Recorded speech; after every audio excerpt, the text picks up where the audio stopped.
Hello, folks, and welcome back to Chris Wyatt Africa. This is Chris in Central Pennsylvania with a live update of events in South Africa's 2021 municipal elections. Well, we saw special voting run into a few bumps over the weekend. In fact, in places like Hermanus, we saw elderly retirees and disabled persons show up at the Fynbos Park voting booth only to be turned away because despite the fact they had proof that they were registered for special voting, they weren't on the rolls. We also saw this happen to the Democratic Alliance's mayoral candidate in the Ekurhuleni Metropolitan, where Rafiwe Ncheke was denied the right to vote over the weekend. A bit disturbing. We saw reports of violent demonstrations taking place, intimidation taking place in KwaZulu-Natal, which shut down 8 voting stations, denying special voting to the voters there over the weekend, and also in the Eastern Cape, 6 more locations, 14 polling stations unable to vote. Additional reports from News 24 of over 390 plus polling stations in the Eastern Cape that have no electricity. And we're seeing all kinds of reports coming in now from across the country. This is not to alarm anyone and say that something odd is going on here, but we are getting multiple reports from many locations around the country through social media, people contacting me directly, and also from mainstream, lamestream, fake stream media also reporting irregularities. It's interesting because as the day started off, this was the headline from News 24. Local government elections 2021, voting off to a smooth and timely start at most voting stations. Well, that quickly was surpassed just moments later by news reports of irregularities. But by noon already today in South Africa, 3.5 million people had cast their ballots by midday. They're saying low voter turnout at the start of election day could hamper the ANC's aim of winning back lost metros. Yeah, well, definitely the case. 14% of the 26,228,975 voters had cast their ballots by midday. Of course, when people are being illegitimately turned away and being told that they're not registered in the place where they're at, well, that makes it kind of hard to vote. One of my viewers told me that his mother, who lives nowhere near Sarah's, when she went to vote, she was told she couldn't vote because she's registered in Sarah's.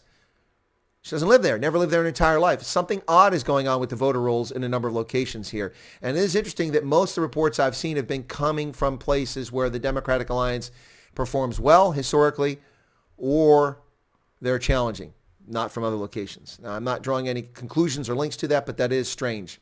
14% of the folks have already registered to vote, or that are registered to vote have already voted by noon today.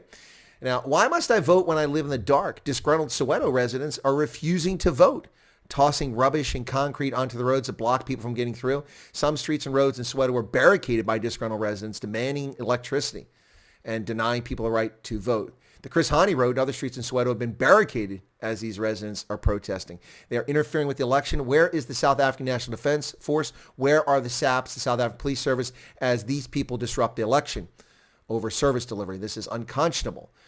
And in breaking news, this came out just moments ago from the Independent Electoral Commission. They're racing to deal with serious complaints over voter rolls, which I mentioned previously. Complaints from parties include that many voters who registered in the last registration weekend are still not on the roll. Political parties have raised serious grievances in the 2021 local government elections with the Electoral Commission of South Africa over voters not appearing on the rolls.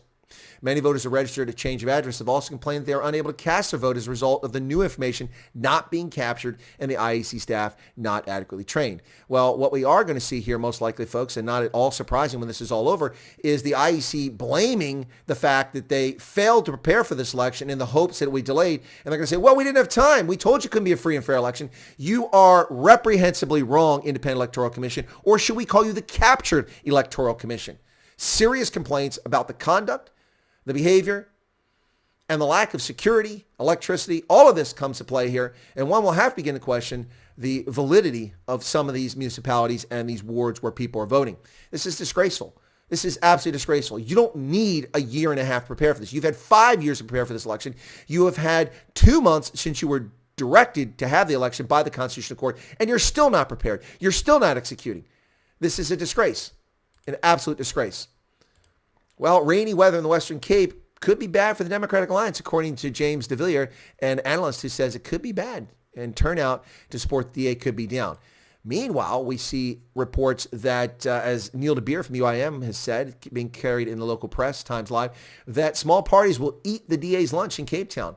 Well, we'll see if that's actually the case. Meantime, the Democratic Alliance has called on authorities to deal with electoral fraud following the arrest of a voting officer. Democratic Alliance leader John Steenhuisen has called on law enforcement to severely deal with electoral fraud. This follows Sunday's arrest of a KZN presiding officer at a voting station in Ward 93 Kusa Kusa Primary School, west of Durban. If anyone has been involved in electoral fraud, they need to be dealt with severely. Voting is an expression of the people's will and cannot be subverted by people who are desperately trying to cling to power through means other than the Democratic ballot box. Absolutely. Absolutely. And that's a really concern. Caught red-handed last night. Now, a journalist was arrested. This is Newsroom Africa's reporter Zinko Malaba was arrested for allegedly interfering with the work of the IEC. We saw the video. If you go on social media, go on the Newsroom Africa site, you will see the video in which it shows that a police officer sticks her rather ample ass in front of the camera trying to block a journalist recording events taking place there. He wasn't even at the polling station. He was outside. So I don't know what the ruckus was all about, but he was detained and arrested.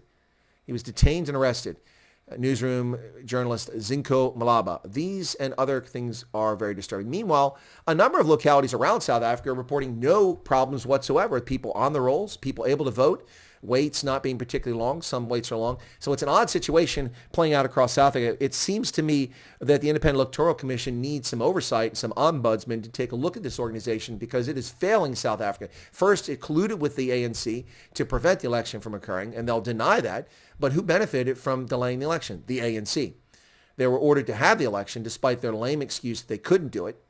Then they opened up the window, which allowed the ANC to get 90 more ward councillor candidates on the ballot for wards that they didn't even get a councillor on there for. Who benefits? The ANC. They claim to be neutral, but their actions speak anything but neutral. Are we hearing about people not showing up in the rolls in predominantly ANC wards and districts across South Africa? That may be the case, but it isn't at the moment. Folks, that's a live update here on events in South Africa for the 2021 municipal elections rolling out across the country as people go to the polls today on the 1st of November, 2021. If you are one of the 26 million plus registered voters, please get out and vote.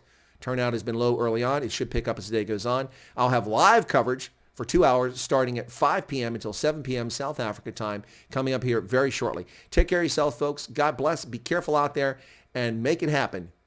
Kenako, South Africa. It's time, South Africa.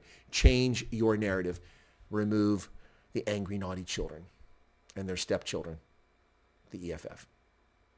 If you're not a subscriber to Chris Wyatt Africa, take a moment, push the button right down there, become a subscriber. Get independent, objective analysis and news reporting from across Africa and the countries and the regions that affect Africa, like the U.S., China, and the European Union.